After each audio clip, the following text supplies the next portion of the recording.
As the boarding school days come to an end, the family head to Singapore in the early 60s, where new schools beckon and adventures in the jungle challenge the boys as they enter their teens.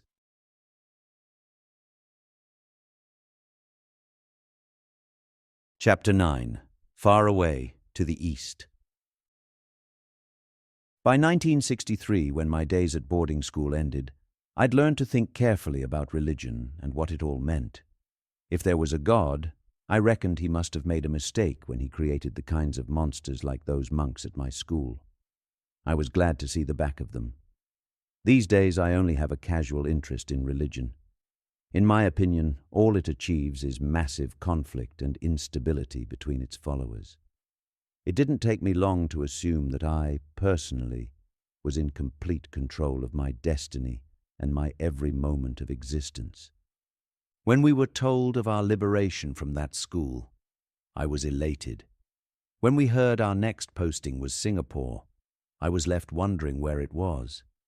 As it turned out, in the early 60s, Singapore was not just an exotic location. To me, it was another universe entirely.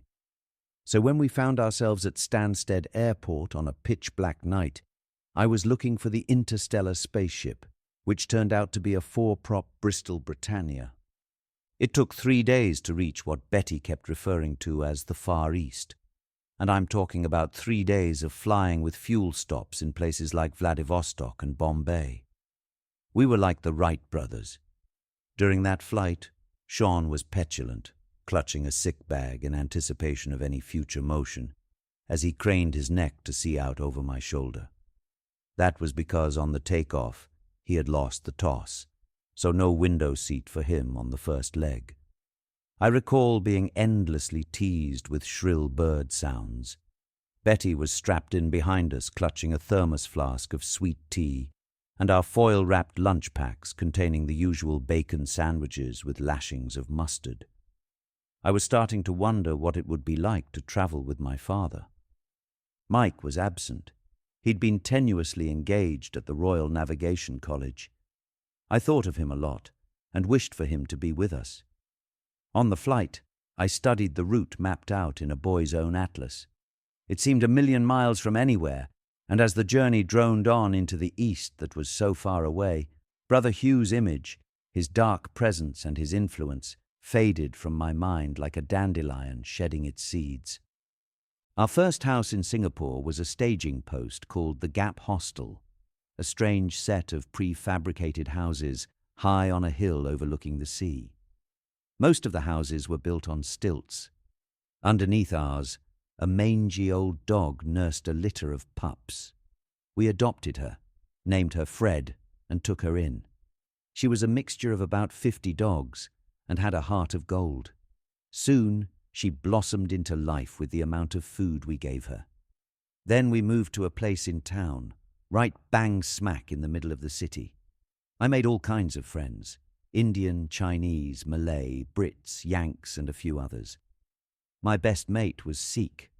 His various turbans fascinated me, and I used to feast on chapatis and curry with him and his family all the time.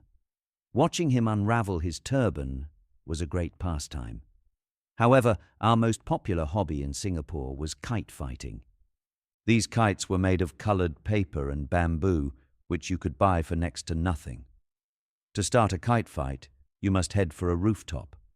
Using a roll of thin string passed through a gluey substance, you launch your kite, and eventually someone else's would start edging towards yours. That was when the tactics began. The idea was to cross your string with theirs and let the wind take your kite quickly away so you sliced through your opponent's string. Victory was when his kite fluttered away, unattached. The streets were littered with dead kites. The sport was banned soon after as Singapore moved towards Lee Kuan Yew's nanny state politics. My 13th birthday arrived. Much like Christmas, the lead-up to these annual events still left drug addict smudges under my eyes. Such was the anticipation of what was surely to come my way. My mother always said I was a complete wreck, and this birthday was no exception. I bolted awake and stared at an envelope propped on my bedside table, which was army issue, and like all the furniture in our temporary houses, functional. A further scan of the room revealed nothing unusual, no colour-wrapped parcel, or something large propped in the corner. No, nothing spectacular for me that day, just the envelope. Yet I knew my father for not being one for giving the game away. I waited, staring at the envelope, afraid to open it in case he was struggling up the stairs with my present and wanted to surprise me. Maybe, I thought, the envelope was part one of some master plan. And then, just as I was about to nod off, in he walked. "Aren't you going to open your present?" he said, nodding towards the plain white envelope. This was most unusual. I sat up and gingerly opened it, easing the card open carefully in case a wad of banknotes fell out. Inside there was nothing but a curious message written on the inside. I smiled. "Thanks, Daddy," I muttered, all spoilt and hurt. Yes, we still called our parents Mummy and Daddy, which never morphed into Mum and Dad because in our circles that was common language. "Read it," Ted implored. So I began to decipher his clever poem, which was basically a set of instructions to find my present, one of his famous treasure hunts. I trudged downstairs with my poem-cum instructions and deciphered the clues. I had to take a bus, a rickshaw, and a taxi to various points. Finally, I was dropped near a temple. I crossed the road.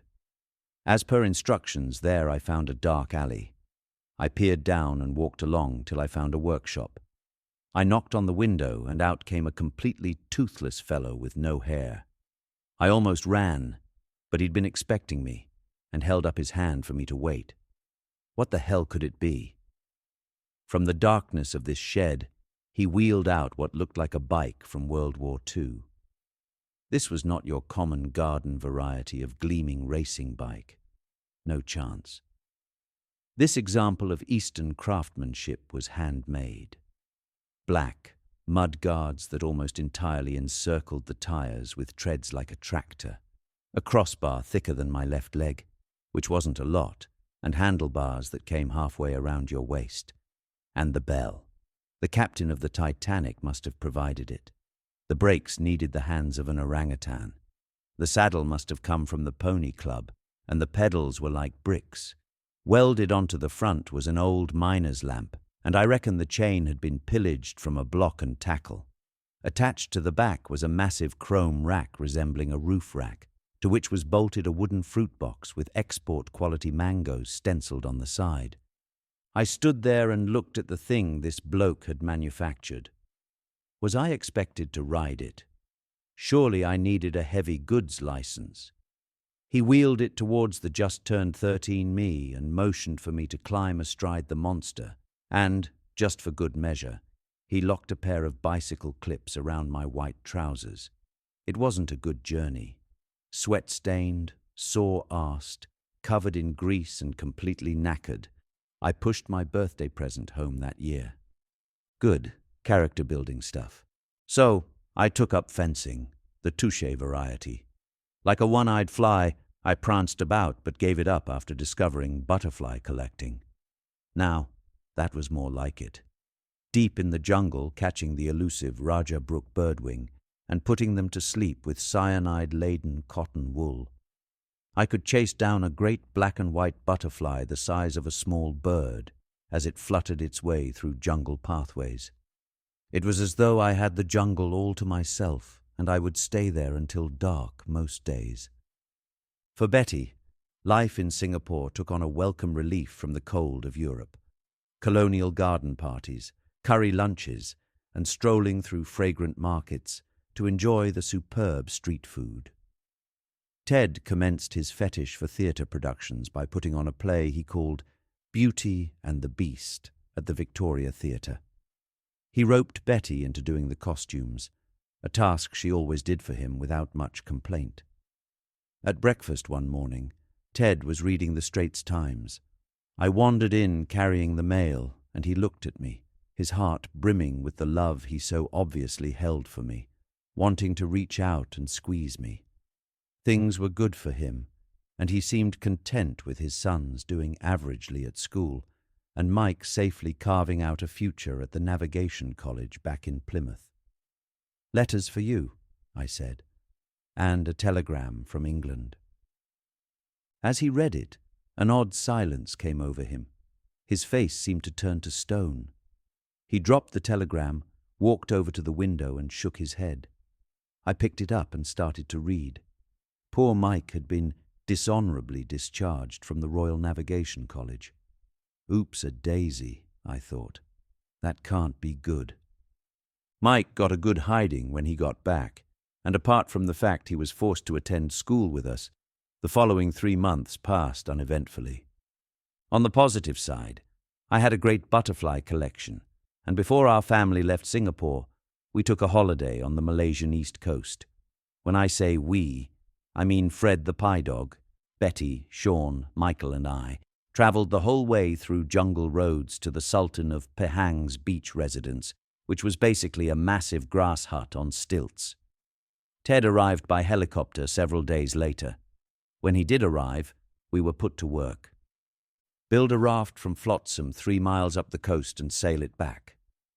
He gave each of us a machete, a coil of rope and a single sheet. Like Gurkhas, we trudged north up the beach and destroyed the fauna in search of materials.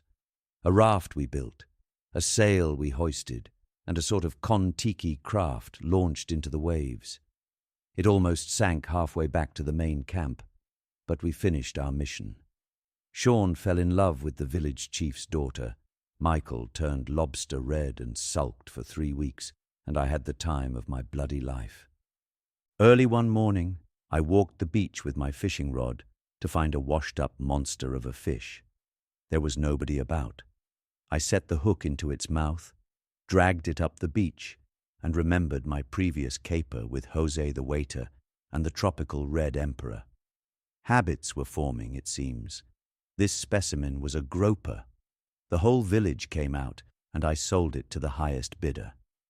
3 months later, it was chocks away to a place that was to become the adventure of them all, Africa.